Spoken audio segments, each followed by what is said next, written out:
Sa kasalukuyan sa bahay ni Dragon King, Yekyu. Tawag ni Dragon King sa ating bida. Habang nakatalikod ito at nakatanaw sa bintana. Alam mo ba kung bakit ko sinabi sa'yo na tanggapin mo si Old Son?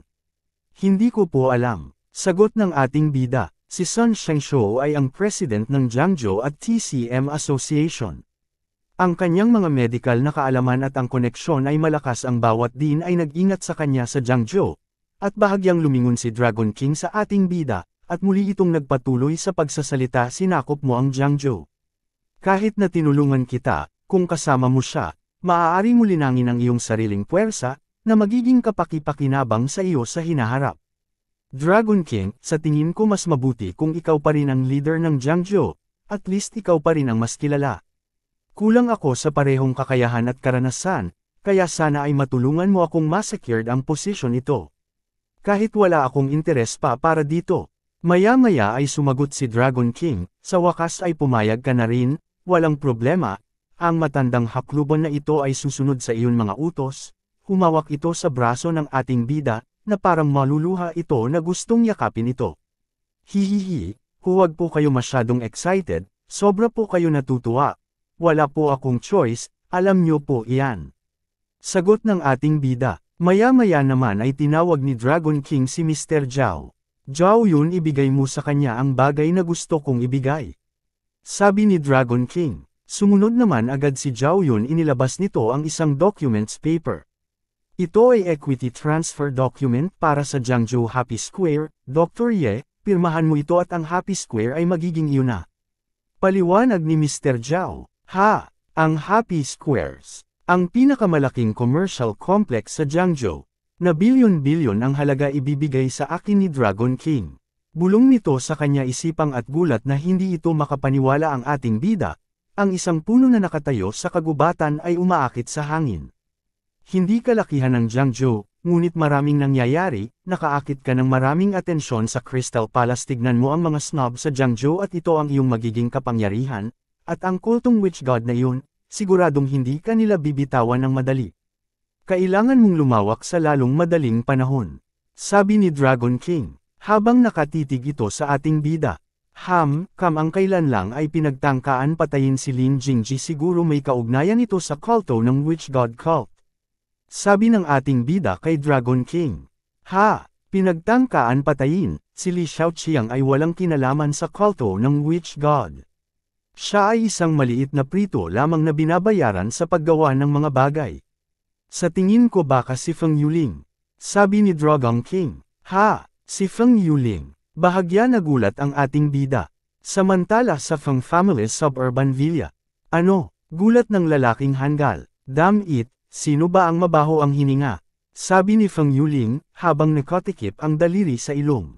Lumapit naman ang isang hanggal. Yuling, kailangan mo ng full body massage, mag-relax ka, bakit hindi mo haburin ang iyong damit at mamasahihin kita? Umalis ka sa harapan ko, Li, demonyo ka, nakakadiri ka. Sigaw ni Yuling na hanggal. Maya-maya ay tumunog ang cellphone nito. Agad naman ito sinagot ni Yuling. Ano, hindi pa patay si Lin Jingji? Pasiga nito sabi, paano yung 10 million ko naubos lang sa wala? Buwisit. At itinapon nito ang hawak niya cellphone. Pinakalma ito ng isa pang hanggal. Yuling, galit na galit ka. Hindi kita matutulungan. Zhou Hao, tama ka sa sinabi mo, pero ko yun. Habang ang isa naman ay sinagot ang tawag. Hello, ano? Pasiga nito. Si Dragon King ay inalis na. Sabi pa nito, samantala sa Feng Yuling Villa. Oh, sa wakas ang Jiangzhou ay nagpalit na ng humahawak. Sabi ng hanggal na si Yuling. Tayo ay ang apat na young master sa Jiangcheng, hindi na kailangan yumuko pa sa matandang geezer. Habang ang dalawang kamay ay nasa baba, na parang excited ito. Balita ko ang pumalit sa Jiangzhou ay ang ampon ni Jiu Consoy, Han Long, pero ginagamot pa rin siya sa Jiangzhou Hospital. I wonder kung muscular hunk ba siya or sweet boy image, sobrang excited ito. Sabi pa ng isang hanggal. Hauj, ito si Han Long ay bago lang dito sa lugar natin. Bibigyan natin siya ng mainit na pagtanggap. Sabi ni Yuling na hanggal. Paano naman nating siya ay welcome? Sagot naman ni Hauj. Hindi ba sinabi ng taong demonyong Cheng na nasa hospital pa si Hang Long? Siyempre kailangan kong magdala ng mga tao para bisitahin siya. Sabi muli ni Yuling. Taong demonyo si Cheng. Sabi ng isang hanggal. Muli sa Jiangzhou Hospital. Habang naglalakad ang ating bida sa hallway at tinitignan nito ang mga rounds niya sa medical chart. Nagpapasalamat ako kay Director Bai, at binigyan niya ako ng ilang araw na day off. Kung hindi ay matatanggal ako para sa mga absenteeism, makapag-rounds na nga nang ma-check ko na rin ang mga pasyente. Bulong pa ng ating bida. Nang makarating ang ating bida sa isang ward pinahihit nito ang seradure ng pinto, napansin agad ng ating bida ang mga hanggal na young master. Brother Hao, kung mayroon kang mga tanong tungkol sa Jiangzhou tanungin mo lang kami. Sabi ng hanggal na si Yuling. Paano sila napunta dito? Bulong ng ating bida nang pumasok na sa loob ng ward room na hindi pa napansin ng mga hanggal. Siya nga pala may kasama ako na pinakamagaling na doktor dito sa Jiangzhou, at sigurado ako gagaling at babalik sa dati ang iyong mga paa nang wala sa oras. Dagdag pa ni Yuling sa kausap na pasyente. Ha, si Sun Shengshou ay narito rin. Sabi pa ng ating bida na bahagya nagtaka. Haolong kumusta ka nitong mga nakaraang araw? Napansin naman ng hanggal na si Yuling ang ating bida nang bahagya itong lumingon. Ye Qiu, bakit ka nandito? Dr. Ye, narito ka na. Hindi kita nakita nitong mga nakaraang araw. Sabi ng pasyente si Haolong. Ako ang attending physician ni Haolong, anong nakakagulat doon? Sagot ng ating bida. Ano, sino ka ba sa akala mo? At paano ka naging attending physician ni Haolong? Pupuntahan ko ang dean. Sabi ni Yuling nang nakaduro ito sa ating bida. Brother Han, it's okay hindi ka napupuntahan pa ng intern na ito. Papalitan siya ni Sun Shengshou. Dagdag pa sabi nito, nagulat naman ang matandang si Sun Shengshou sa sinabi ng hanggal na si Yuling. So ang ibig mong sabihin na si Sun Shengshou ang surgeon ng Jiangzhou ay walang sino man ang pwedeng mag-hire sa kanya. Sabi ng ating bida, mabuti at alam mo na. Sagot ng hanggal, nabigla naman ang matandang si Sun Shengshou. Agad ito lumapit sa ating bida at yumuko.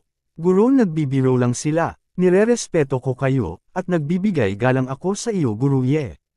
At yumuko ito. Agad naman nabigla ang mga tatlong hanggal nagkatinginan nito. Ano, Guru? Pasiga nito sabi, si Ye Qiu Guru ni Sun Shengshou. Hinawakan ng ating bida sa balikat ang matandang si Sun Shengshou. Old Sun, huwag niyo po ako tawagin ng ganyan sa public, hindi po ito makakabuti sa inyo.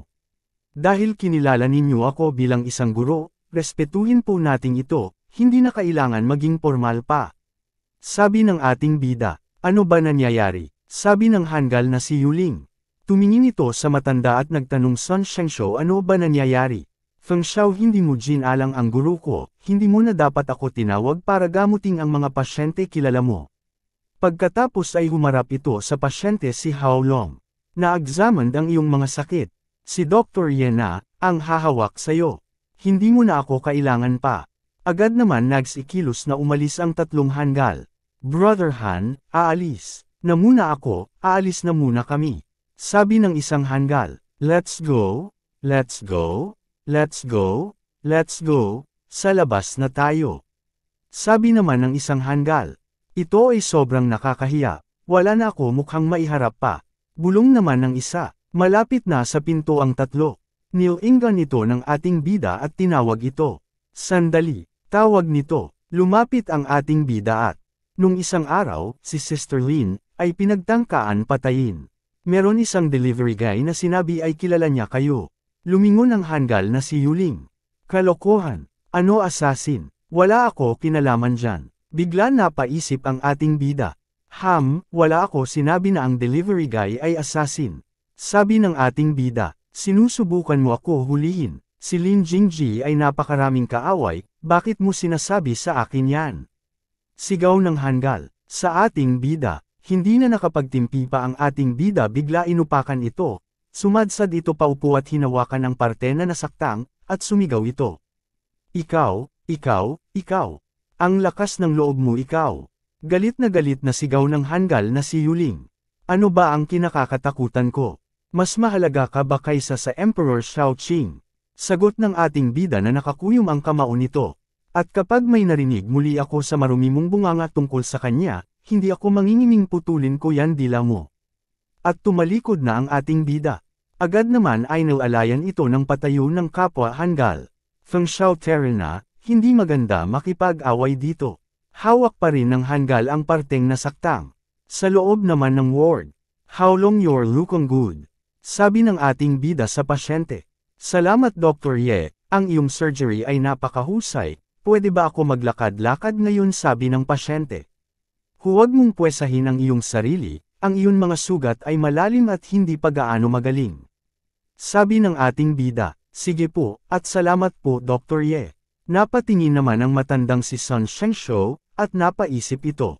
Itong si Hao Long, ay napaka-misteryoso kilalang tao, na kahit ang mga tatlong young master ng Jiang Cheng ay lumipas na ang kabataan. Pero ang aking guro, na kahit tingin pa lang ay mas makapangyarihan pa sa kanila. At sa kasalukuyan katatapos lang ng ating bida sa kanyang duty nang makatanggap siya ng tawag mula sa kanyang phone habang papunta siya sa locker room. Ye Qiu, pumunta ka dito sa True Love Bar ngayon na. Sabi sa kabilang linya, habang nasa tenga ang cellphone nito. Sister Bai, nag-iinom ka ba? Mabilis kumilos ang ating bida, nagbihis ito at agad ito tumungo sa nasabing lugar. Samantala sa True Love Bar, medyo hilo na si Miss Bai Bing habang may hawak itong glass wine at inaantay nito ang ating bida. May lumapit dito lalaki, na umiinom din sa kabilang table. Hey sis, gusto mo ba lumipat ng ibang lugar mamaya? May alam ako magandang lugar, want to join us? Sabi ng lalaki, dumilat si Miss Bai at sinabi nito na. No, hindi ikaw ang hinihintay ko. Maya-maya ay dumating ang ating bida. Natano pa nito si Miss Bai Bing na kinukulit ng dalawang lalaki. Itong beautiful lady na to inaantay ako, pagyayabang ng lalaki sa kaibigan, sagot naman ng kasama ng lalaki, no. Sagot naman ni Miss Bai, nang mapansin nito ang ating bida. Pasuray-suray itong tumayo at lumapit ito sa ating bida at muntik na ito matamba sa harapan ng ating bida. Ye Qiu, nandito ka na. Tuwang-tuwa na sinabi nito, Ops, mag-iingat ka Bai. Sabi ng ating bida nang naagapan niya agad ito ng muntik na itong masabsob, agad itong umayos at tumingin sa lalaking mga Hangul. Ito ang lalaking iniintay ko, at kayo lubayan niyo na ako, tinignan ito ng ating bida, maya lang ay agad ito tumakbo. Old woman, hindi na ako interesado sa iyo. Sabi ng lalaking Hangul bago mga ito nagsitakbo. Yamakap naman si Miss Bai Bing sa ating bida na ikay nagulat nito. Ye Qiu, bakit ang tagal mo? Kanina pa kita hinihintay. Sister Bai, lasing ka. Sabi ng ating bida, ano kaya kung ihatid na kita pa uwi? Maaga ang shift ko bukas, hindi kita masasamahan na uminom ngayon. Humilig si Miss Bai sa dibdib ng ating bida, halika na inom tayo, sabi ng babae. Bahagya tumuntong si Miss Bai sa upuan at sinabing, huwag mo ako kausapin tungkol sa trabaho. Pag-usapan nating lahat yun tungkol sa akin. At gusto ko mag-inom ngayon na kasama ka. Bigla nito tinawag ang waiter. Waiter, 2 bote nga, ng gold label. Sabi pa ni Miss Bai. Okay, huwag ka nang tumuntong dyan, baka mahulog ka. Sabi ng ating bida. At umayos ito, sumeryoso ang mukha ni Miss Bai. Humarap ito sa mukha ng ating bida. Ye Qiu, pwede bang huwag mo akong tignan bilang isang boss mo? Gusto ko ay ituring mo ako ordinaryong babae. Pumikit ito at aktong hahalikan ang ating bida, napapikit ang ating bida na hahalik din kay Miss Bai. Bai, Sister Bai, bigkas na sinabi nito. Pero agad din ito napadilat. Pasandal na humilig sa dibdib ng ating bida si Miss Bai na nakatulog sa sobrang kalasingan. At sa Bai Bing apartment, binuhat ito at iniuwi sa apartment at inihiga ito sa kama. Kinungutan ito ng ating bida. At habang natutulog ito ay binigkas nito ang pangalan ng ating bida. Ye Qiu, Sister Bai, sandali lang, kukuha ako ng isang baso tubig. Habang nagsasaling ito ng tubig sa baso, ay napaisip ito. Ano ba nangyayari kay Sister Bai? Hindi ko pa siya nakita uminom ng ganitong kalala tulad nito. Bulong ng ating bida sa isip. Maya-maya ay may naramdaman ito yamakap mula sa kanya likuran. Pwede bang magstay ka dito ngayon gabi? Gusto kita makasama, at humilig ito sa likod. Sister Bai, bakit ka naglasing, ang dami mong nainom? Bigla tumulo ang luha ni Miss Bai at umiyak ito.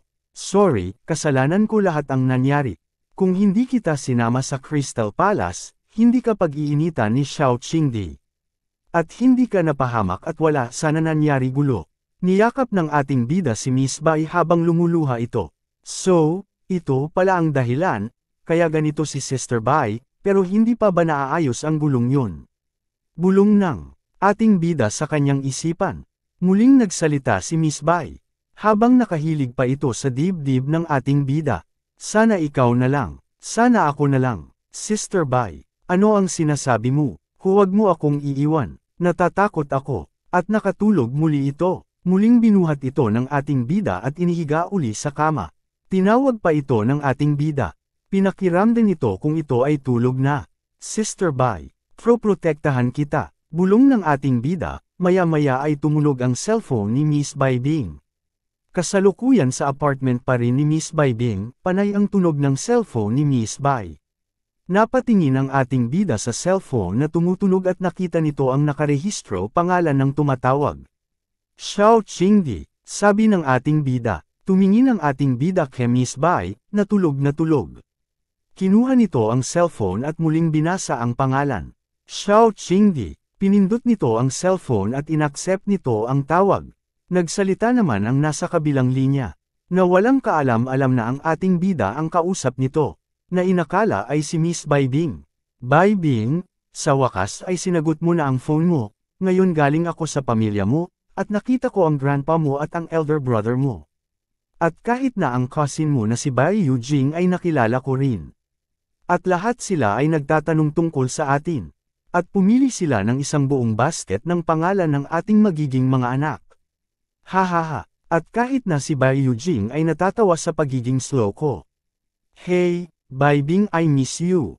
Sumagot ang ating bida. Tulog na siya. Sino ka? Paano mo nakuha ang cellphone ni Bai Bing? Gulat at nagsisigaw ang nasa kabilang linya.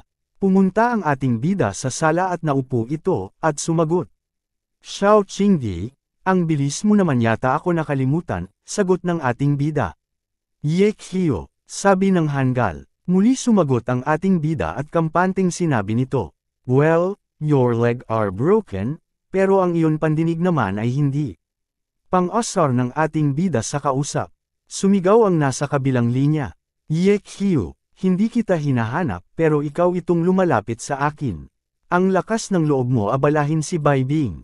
Gigil na sigaw nito. Xiao Qingdi, akala ko lang na may maganda alaala ka, nakalimutan mo na ba?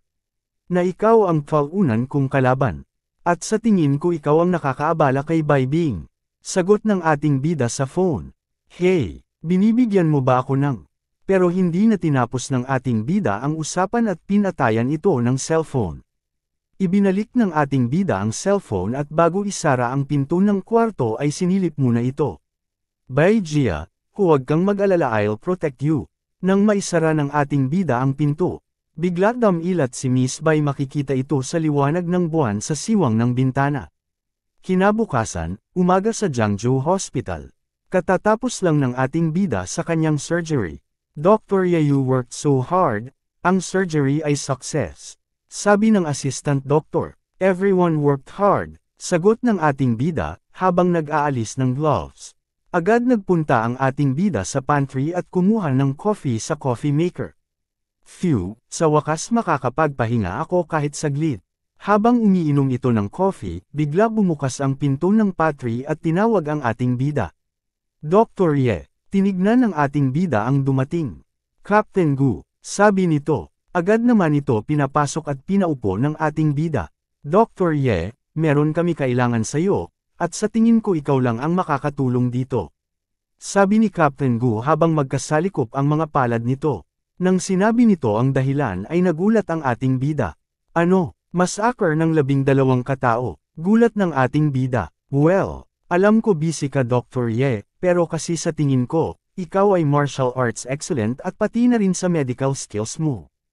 Are also extremely high, at siguro ay makikita mo ang mga clues, at sa iba pang mga anggulo, at sa ngayon ay. Nandito pa ang mga bangkay sa morgue ng Jiangzhou Hospital. Sabi ni Captain Gu. Tumayo ang ating bida. Wala na tayo dapat pang pag-usapan, tara na at puntahan na natin ngayon. Tumayo agad si Captain Gu, at agad nila tinungo ang morgue. At nang makarating sila sa morgue, nakita nila ang mga bangkay. Lumapit ang ating bida at inangat at kumot na nakatikip. Ang pinakamatanda sa 12 massacre ay 80. At ang pinakabata naman ay 10 years old. Sabi pa ng ating bida. Humarap ito kay Captain Gu, ang lahat ng namatay ay hindi obvious na external injuries. Tama ka, ang mga CT scan nito ay wala rin patunay ng internal injuries. Sabi naman ni Captain Gu, well, sa tingin ko hindi ito pangkukulam, at wala rin ako nararamdaman ng kakaibang energy na galing sa kanila. So, ang sasuspecha ko ay namatay sila dahil sa lason. Captain Gu, maari mo ba ako matulungan para mailabas ang mga bangkay? Sabi ng ating bida, ang mga ito ba? Sige, sagot ni Captain Gu, ang ilang mga katanungan ay maaari lamang ibunyag sa ilalim ng araw. Sabi ng ating bida, sa kasalukuyan, sa katirikan ng araw sa labas ng Jiangzhou Hospital. Inilabas ng ating bida at ni Captain Gu ang mga bangkay, at inihelera ito sa ilalim ng araw. At lumipas ng 3 minuto, lumitaw ang pasa ng kamatayan. Ang livor mortis ay isang fenomeno na nangyayari pagkatapos ng kamatayan kapag huminto ang sirkulasyon ng dugo at namumuo ang dugo sa mga sisidlan sa ilalim ng katawan dahil sa gravity.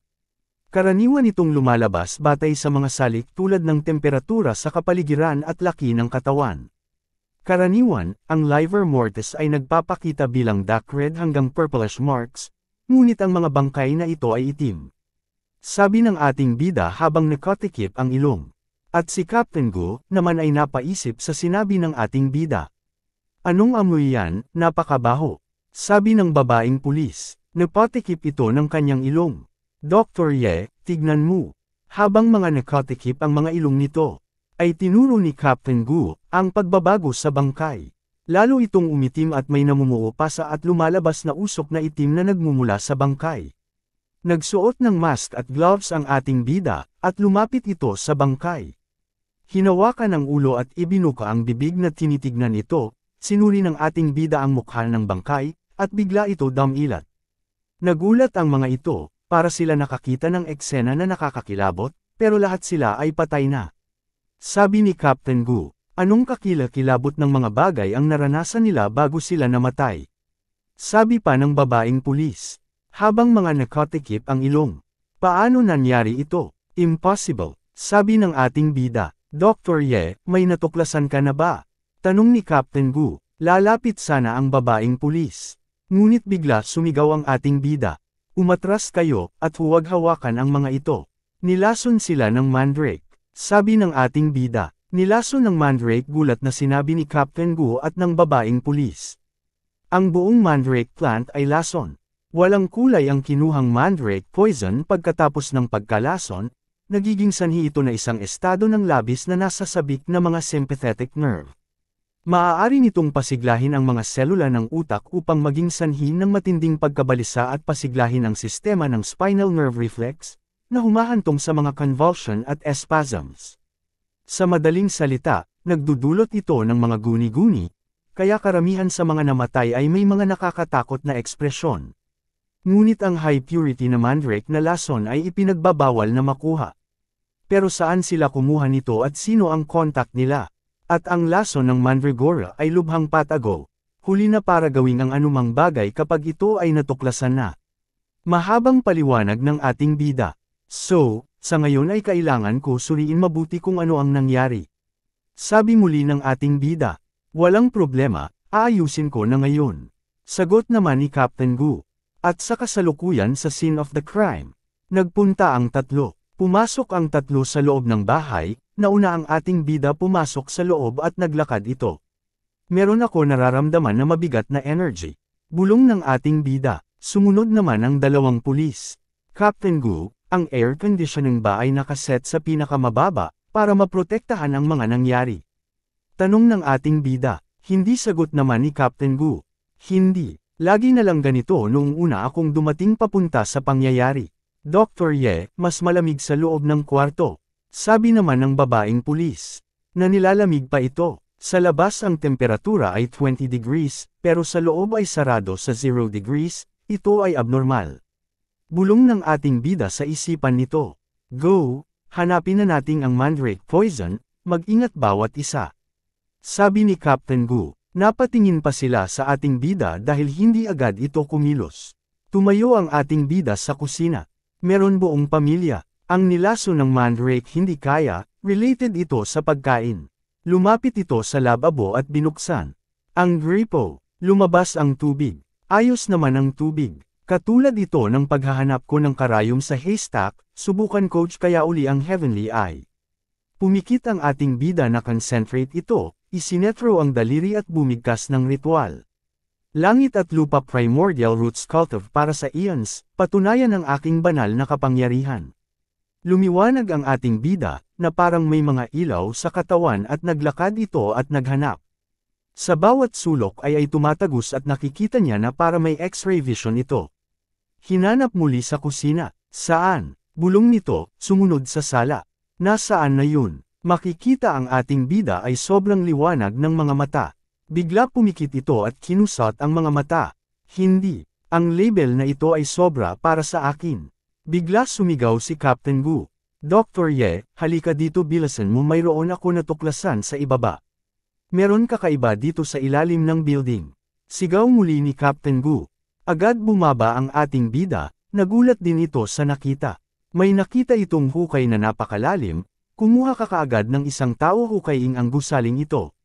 Sabi ng ating bida. Okay, sagot ni Captain Gu. Agad naman nakakuha ito ng tao at pinahukay ito sa backhoe. Captain Gu, meron something nakakaiba sa ilalim ng lupa.